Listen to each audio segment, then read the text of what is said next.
My name is Dr Debarati Chakraborty. I am a Bengali by origin.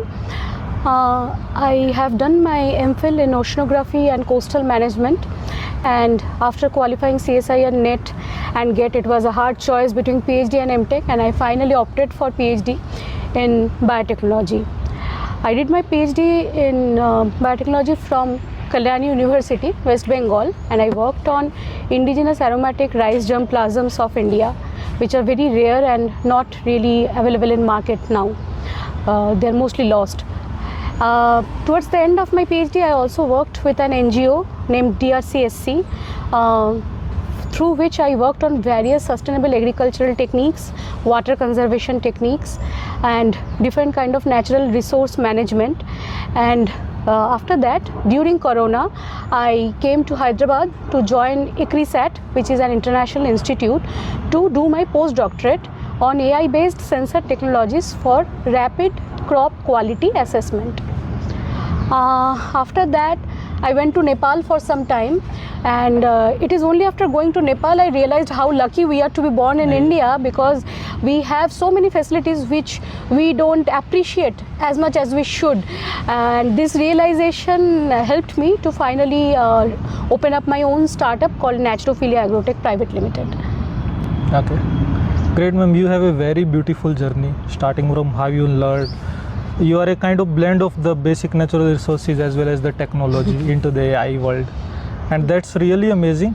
So today we'll be talking about everything, and first of all, with beginning of the topic into the soil and water conservation, can you please tell what's the importance of water and soil in our life, and as a human what we have done to it? See, every aspect of our life is shaped by soil and water. You can't eat money. No one can eat money. You can buy food with money. To get good food, you ultimately need good soil and good water. Just like your body nutrition, whatever the food you are having, be it plant-based, be it animal-based, be it fungal-based, it ultimately needs nutrition for its own survival also. And those nutrition comes from soil and water. So if the soil is polluted, if the water is polluted, then obviously your food is also polluted, and that polluted food will also be nutrition-less food, which is something researchers are documenting for last 50-80 years. The amount of nutrition in food is gradually declining, and therefore even after having enough amount of food per day, people are forced to take supplements. And there is so much of incidence of other non-communicable diseases which are increasing due to heavy pollutions in soil and water. So that is the importance of soil and water in our life. We should care for it for our own existence. Yep, you rightly mentioned how it affects our life. But ma'am, when I am living this city, I live in Pune, and I get the good access of water, good amount of fruits, vegetables. I don't feel anything kind of pollution. Is it kind of in our mind, or is it really a problem? No, it is really a problem, because you can't determine whether the food you are having is nutritious or not unless you are actually testing it in lab.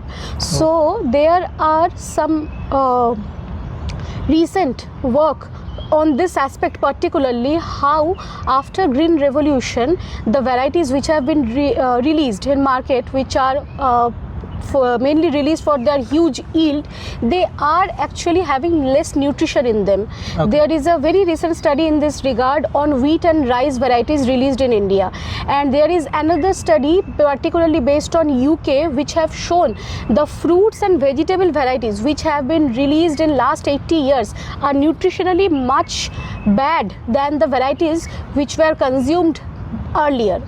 So it is because of this, people these days, since they have access to internet, since they have access to much better knowledge very easily through internet, through Google, through YouTube, through every other platform, you can get knowledge for free much easier than previous times. People these days, they are taking their initiatives to get their own growth food, and if that is not possible, they are getting connected to people who are having their own piece of land and are growing food organically, or at least using less toxic inputs.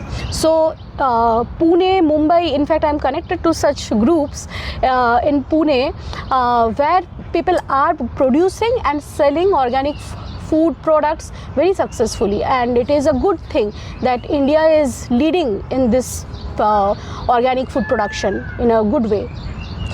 You're right, ma'am. You mentioned about how the chemicals get adulterated into our food, we can say.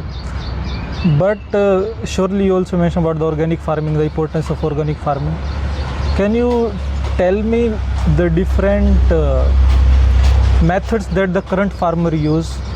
I want to ask, like, how the chemical get introduced to our crops and whatever. So if you will look at conventional ways of farming, so most of the hybrid varieties, they demand huge water input and they demand huge amount of chemical inputs in terms of pesticides, in terms of different kind of soil amendments like urea and other things which are chemical based. See, everything is chemical based, but there is a difference between harsh toxic chemicals and naturally available chemicals. So we are saying that don't go for harsh chemicals if you can source it directly from nature.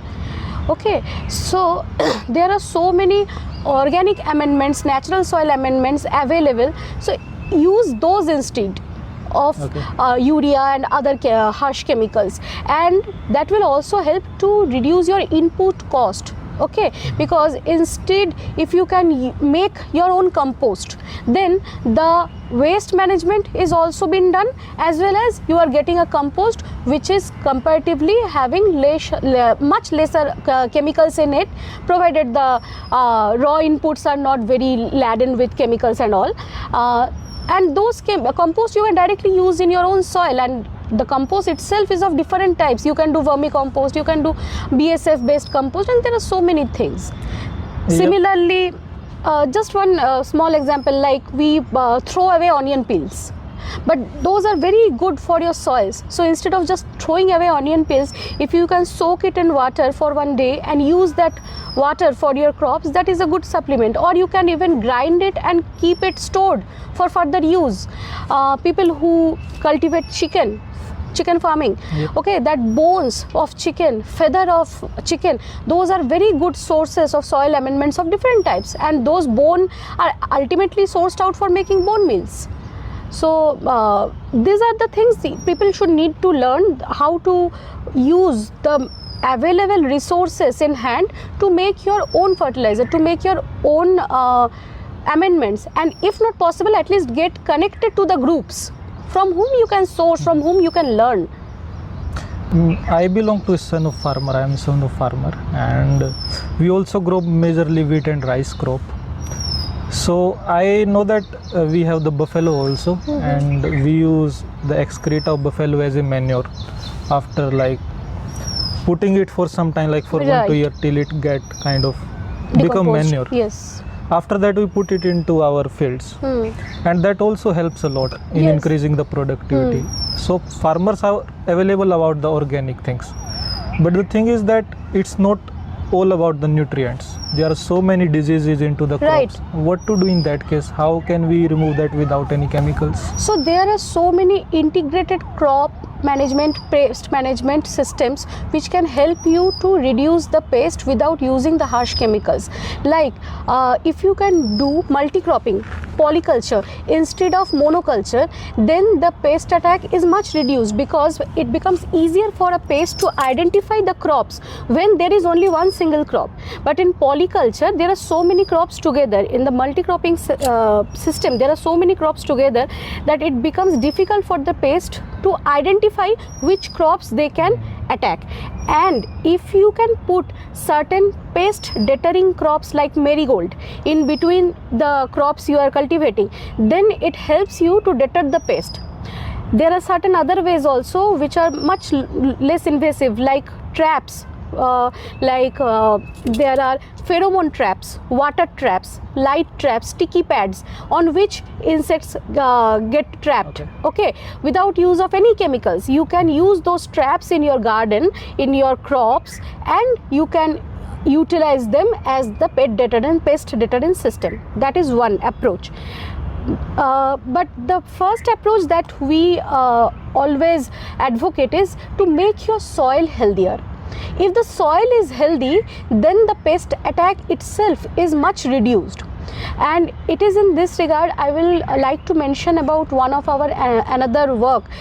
We are working on a thing called biochar. Biochar is a charcoal like product, but it is different from charcoal in the way of its making. It is made at much higher temperature, and it can stay in soil for hundreds of years if it is properly made. Biochar itself is a raw product, so the raw biochar needs to be treated depending on the final applications. Okay, I will talk first on the soil aspect, how it can help in the aspect of agriculture. Biochar can be treated with different kind of nutrients, okay, like fish amino acids, like compost tea, vermicompost tea. Can I ask before that how the biochar is, what's the raw material for that? Oh, okay, so the biochar can be made from different kind of organic wastes, like rice husk, rice straw, any kind of crop material, wood waste, bamboo obviously, and different kind of manures even can be converted to biochar. You need to burn it, but under oxygen limited condition. This process is called pyrolysis. Okay, so the burning is not completely done, because if it will be completely burned, then it will become ash. It's kind of a controlled burning without, हम जिसको बोलते हैं, but it is not koila. It is different. The mechanism of production, the chemistry here, the thermochemistry is much different than the coal production. Okay, and it is much more stable form of carbon than coal.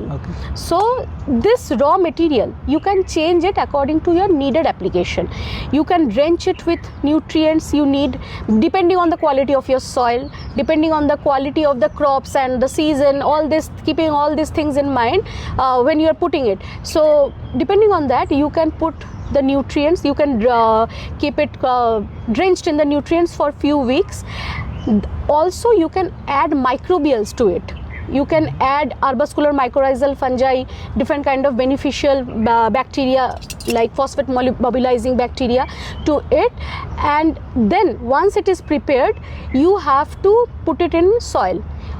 We are like mixing soil, it in our soil mix. We are producing a product called soil mix because it is very hard to get good quality soil in urban sectors. Okay, so like we have developed a product where we have used biochar along with other natural soil amendments, and we have made a complete product where you can use that product directly as soil. Yeah, just one question before that. You mentioned the formation of charcoal. Biochar. So if I am able to understand it correctly, it is kind of a absorbent. It's kind of a container in which we insert different kind of nutrients which our plants So biochar is not an absorbent, it is an adsorbent. Adsorbent, in adsorption, the molecules which gets on it remains on its surface. And in absorption it gets inside it. Okay, so since it remains on its surface, it can release it also gradually, and that is why it is preferred. Because what happens when you put fertilizer in your soil, it gradually gets leached out of your soil when there is excessive water. But since biochar acts as an adsorbent, it helps to slow release your nutrients. So instead of putting nutrients directly, if you can drench the biochar with nutrients and put it in soil, it will help to release the nutrients, but gradually over the year. So even the amount of fertilizer required will be gradually less if you can put biochar in your soil. But again I am saying it is not a magical solution. It have to be used very appropriately in controlled manner depending on the quality of soil you have. Have you tried it into farms till now? Yes, we have tried it in farms. And what's the success rate for that? So the success rate is really good. The main feedback that we have got from our clients is it is reducing the amount of pest attack. Okay. So we have used biochar. We have used for mango farms. So there they have noticed that the pest attack is reducing, and we have also used for lawns. We have used for indoor plants. There the biochar has been incorporated in the soil mix, and the plants are thriving really well. Yep. And that's really a great initiative by you, the biocharcoal. So I hope that in many more years to come, so many products will be launched from your side, and they will be really helpful to the farmers to improve the soil quality as well as the get rid of the pesticides and the herbicides. So ma'am, when we are talking about soil and water conservation, it's a very vast topic, and single one person can't change that. Yes. The importance of whole farmer and local community is required. So what you want to say to the local and the farmer community regarding that? Like, what should they do? The first thing that I will like to say that, see, farming is one of the biggest application-based science. So, since I have worked with farmers for a complete 1 year before coming to Hyderabad, I have very sadly noticed that farmers themselves don't want their sons and daughters to become farmers.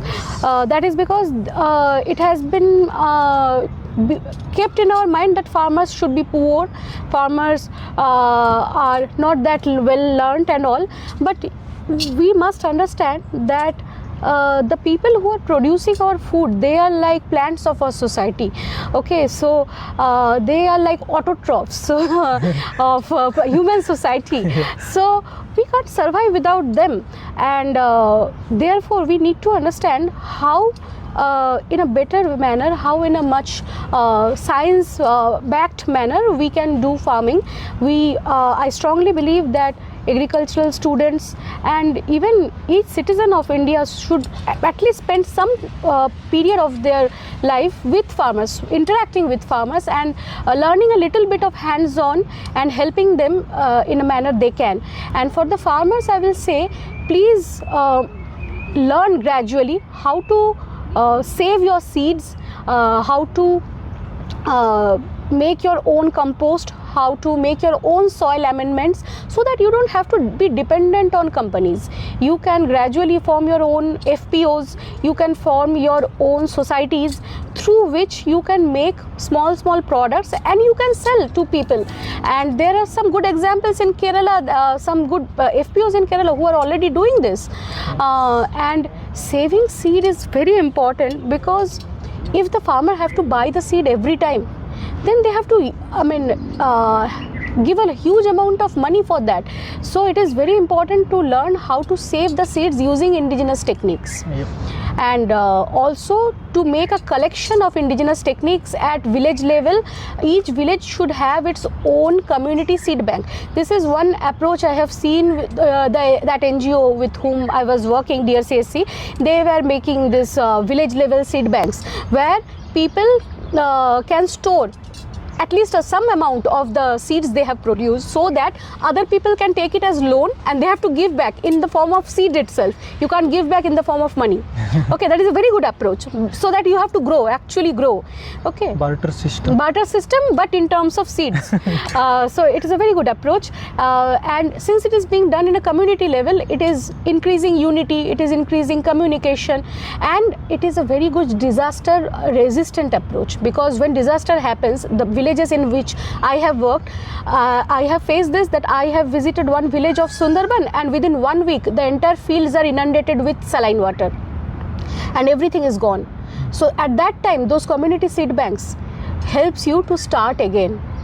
So people must think of coming together to have their own community seed banks, own manure seed banks. These things are happening in small level in India. That is something which makes me really happy to say that it is not that it is not happening, but it should happen in a bigger manner, bigger scale.